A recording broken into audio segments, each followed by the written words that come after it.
Hello friends, in this chapter you are going to learn about the various situational factors that bring about prosocial behavior and also the different interpersonal factors that bring about prosocial behavior.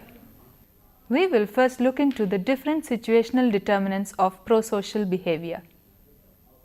What are those specific factors that are present in the situation that make us behave prosocially? All our actions are influenced to a large extent by the situation in which we are in. Prosocial behavior does not depend completely on the internal or on the individual characteristics of a person, but they also depend greatly on the kind of a situation the person is in. So, it is both the personal, the situational and the interpersonal factors that act on a person's mind before the act of help comes out of him. With this basic understanding, we can see that it is not just the individual alone who is prosocial, but it is the various situational factors that make him either prosocial or otherwise. What is the first major determining factor that will bring about the prosocial behavior? You must have read through the bystander effect. Yes, more the number of bystanders, more time it is going to take to offer help to the person who needs help. Let us say that you are spending a night in a hotel room. At 10 in the night, when you are watching TV, the occupant of one of the adjoining rooms returns from dinner and finds a burglar rummaging through his suitcase. Before he can call for help, he is struck down and knocked partially unconscious. The intruder quickly gathers up his loot and he runs away. Your obvious prosocial responses would be to try to help the person in distress, if possible call a doctor, if possible summon the police, whatever the case may be. However, it takes a lot of steps to reach this particular decision. What is step 1?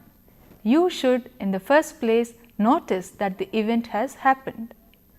You may be engrossed in your TV program. When such is the situation, there is no chance that you will in the first place realize that something has happened next door. Even if you hear some kind of a noise, you would presume that, oh, maybe there is a couple living next door and they are having a bitter argument. So, a lot depends on whether you have noticed the event happening or no. If you did not notice anything, obviously you will ignore the sound and then carry on with watching your TV. Then step 2 is interpreting the event as an emergency. You have to interpret what you hear. There are many logical explanations for the sound of a thump. Perhaps your neighbor is watching a mystery serial on TV. Perhaps just now, as we discussed, they are having an argument. Once this is clear, you have to assume responsibility. If you perceive the noises and are correct in assessing what it is, then it is definitely indicative of an emergency. The next step is to assume personal responsibility for providing help. The next step would be knowing how to help. You have decided that yes, you want to offer help to that person who is in distress, but what kind of a help will you offer? When you know the right kind of help that has to be offered to the person, you can definitely go and help the person. But before arriving at that situation, there are quite a number of questions that will be acting on your mind. Should you run next door and try to provide direct help? Should you call the police? Notify the manager of the hotel? Should you run down the hall and try to catch the burglar? Or you just stand outside and call the others also to help? All these ideas are going on in your mind. These are all alternatives that you have to consider before you actually find out or before you actually arrive at a solution that is reasonable. Once you have arrived at a reasonable solution, then you will have to extend help to the person who is in need of help. This decision to implement your help will be the decisive factor for all the previous 4 processes that have gone through in your mind. You must actually engage in the behavior you decide on. If you want to call the police, first thing you have to do is pick up your phone, call the police. If police is not your priority, helping the person in pain is your priority, then go take him, get some help for giving him first aid and give him a glass of water so that he regains his consciousness completely. So, during these 5 steps, we understand that there are a lot of cognitive processes that are going on in the mind of the potential helper. Once there is confusion resolved at each and every stage, the first step there is confusion, okay fine, it is resolved. If the answer is yes, he will proceed to the second step. When he finds a yes answer for all the 4 steps, then the final step is the 5th one of implementing his help into action. So, all these are a series of cognitive processes. So, there is some time that is taken before you actually offer help. The same fact was established through the research work that was done by Latane and Darley.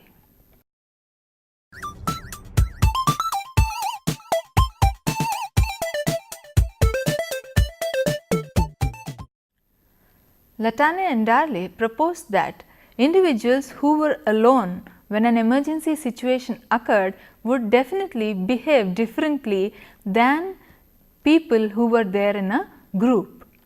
If only one person witnessed a murderous attack, if only one person witnessed a child calling for help or a man being mugged, he would definitely do something about it.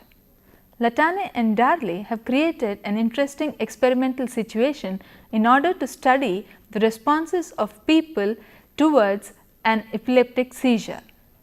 Students were told that they were to take part in a discussion of college problems. The experimenter left each subject alone after the instructions were given. The participants were in contact with one another through the intercom. The subject believed that he was interacting with one other student, he was interacting with 2 other students, and he was interacting with 5 other students. So, it is a 3 different situation where there were 2 people, 3 people and 6 people. But in reality, there were no other students present except the tape recordings. As the discussion began, the participants introduced themselves, and then without warning, the person in one of the recordings began to gasp, something similar to that of having an epileptic seizure. In the 2-person condition, the subject believed that he was the only bystander who knew of this emergency. In the 3-person condition, the subject believed that there were 2 other people along with him in this emergency situation. In the 6-person condition, the subject assumed that there were 5 other people along with him in the situation. Results indicated that the number of bystanders had a strong effect on the way the subjects responded to the emergency. More the number of bystanders, more time they took to offer help, and less likely that the subject was going to do anything. More bystanders, more time taken. Subjects who were alone responded in just a minute's time, but the others responded in a matter of 3 minutes' time. So, from this we can conclude that prosocial behavior gets inhibited or interfered or interrupted in the presence of others. According to Charlie Brown hypothesis, our prosocial tendencies are inhibited because of the presence of others, because we are afraid of what they might think of our behavior. We are scared, what if I do something wrong? What if my solution is not the perfect one? Each individual wants to project only the best side to the society. He does not want to make a fool of himself when others are present. So, that was about the first topic, the number of bystanders and the effect it has on extending prosocial help. Moving on to another one, which is environment. The environment from which you come from, the rural or the urban. So, what would be the kind of help that will be extended by people who hail from a village and the kind of help that will be extended from an urban bred individual? Let us take a look. People who have hailed from rural areas were found to be more helpful than people who hail from urban areas. Why? Why is there such a huge discrepancy in the behavior of people? People who hail from rural areas are brought up in a way to be more friendly and neighborly, and so they are more likely to help strangers. Milgram proposed the urban overload hypothesis. This hypothesis suggests that people who live in cities are more likely to keep to themselves so that they can avoid unnecessary problems that might arise out of such kind of involvement. So, people from the rural backgrounds are more prosocial than people who hail from urban backgrounds. It does not necessarily rule out the fact that we urban bred people are not prosocial at all, but research has identified that the tendencies of the people who hailed from the rural areas to offer help were more in comparison to the people who hail from the urban areas. After the number of bystanders, after the rural and urban factor, next is the resident mobility factor that determines the kind of prosocial behavior that is offered to people. People who lived for long years in a particular society, who lived for long years in a particular area, were more likely to offer help to strangers. Why? Why do you think that such and such a person offers help only to a stranger only when the emergency occurs in his locality? This is probably because he is very comfortable in his zone. He knows where he could go with the person in case of emergency. Probably such kind of awareness, such kind of assurance about the area, about the society to which he belongs to, about the people that live along with him in the society, all these factors make him more prosocial in his given area. In a study conducted by Oishi, it was found that participants who had earlier worked together on 4 assignments with a group member were more likely to offer help to this member when he was in an emergency situation. But if the person changed his groups regularly, there was less likeliness that he would get any kind of a help from his fellow members in times of necessity. We have just now understood the kind of situational determinants of prosocial behavior. It is the environment from which you hail from. It is the comfort that you have in your own zone that acts as a determinant in prosocial behavior, and also the presence of others that determine the prosocial behavior in a person.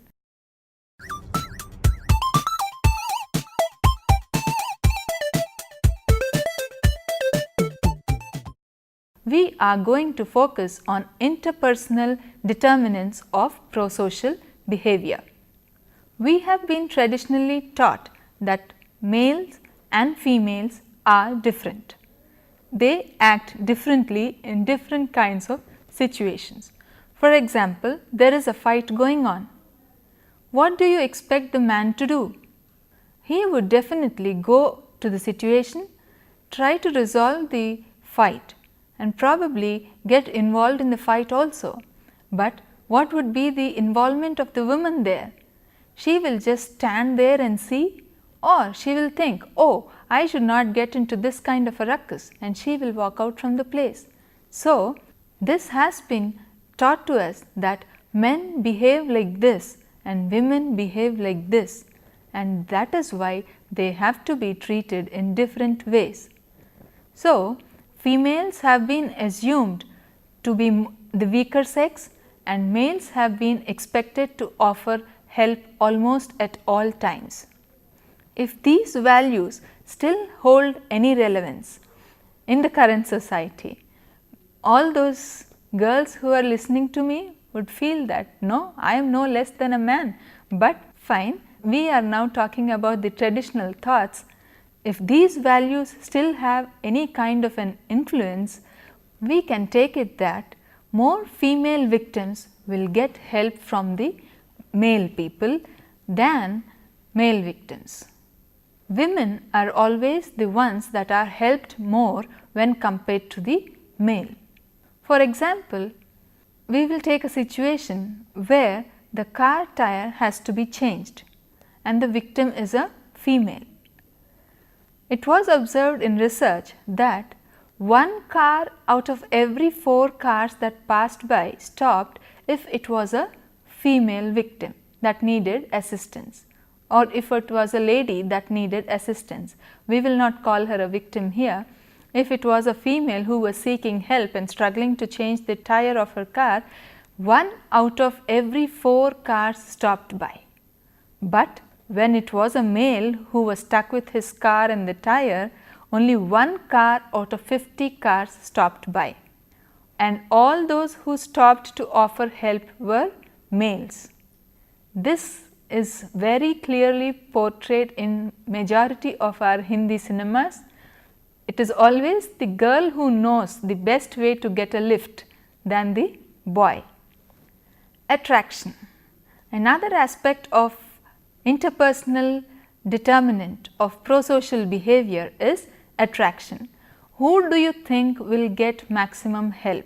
Supposing you go ask for help and you are beautiful, there is every likeliness that 10 out of 10 times you are going to get help from whomever you seek help. But what is the plight of an unattractive person?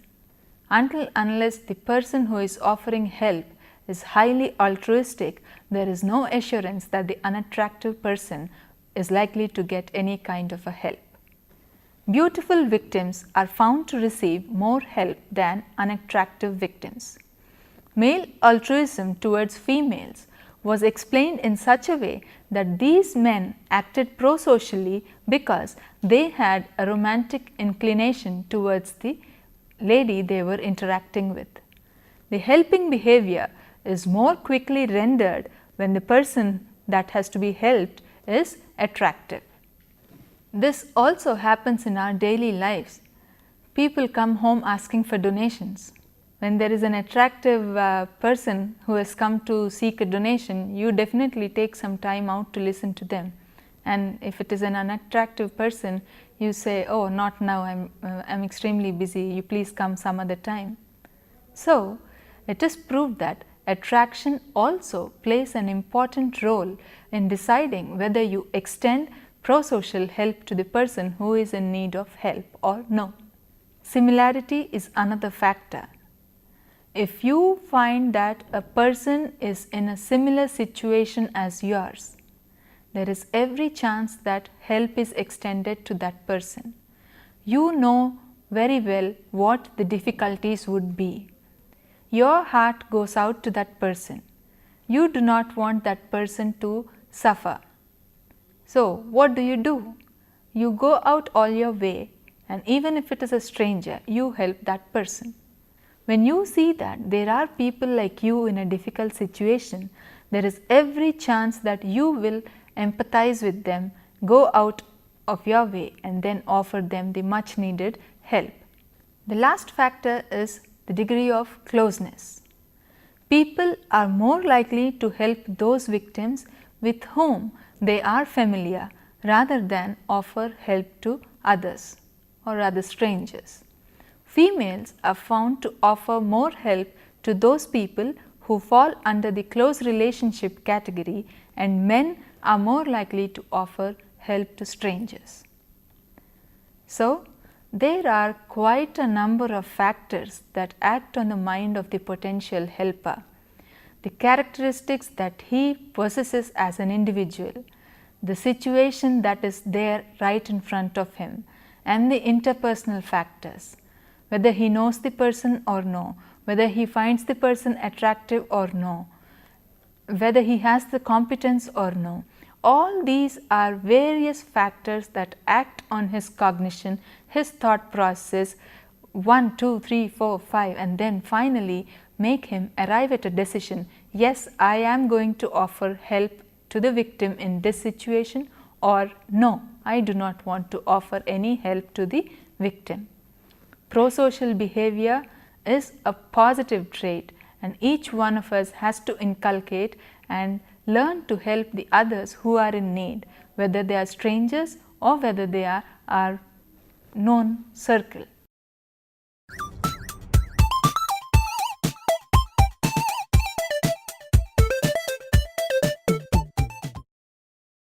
To sum up the entire topic of prosocial behavior, we have understood that prosocial behavior is a voluntary act where help is extended to a person who is in distress, where the person can be helped to come out of the plight in which he is in. We have understood the kind of personal determinants that decide whether you behave in a prosocial manner or no.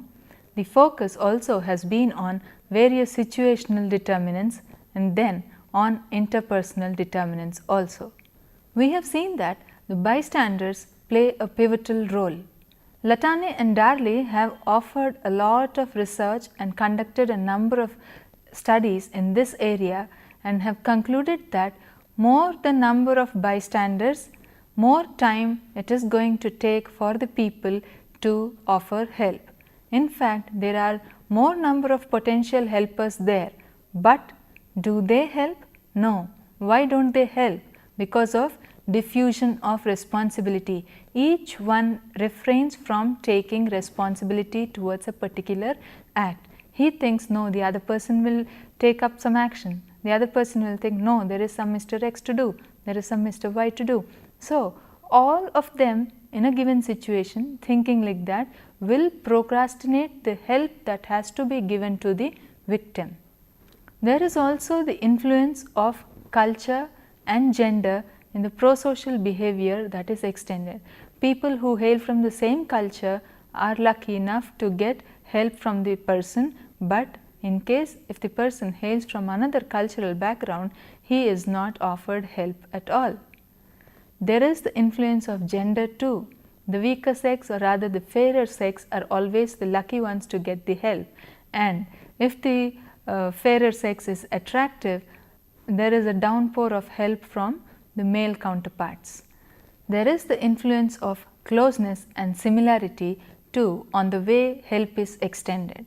Supposing you are close to a particular person, in the sense that if he is your kith and kin, the chances that you will go out of your way and offer help are really high than to an extended family member.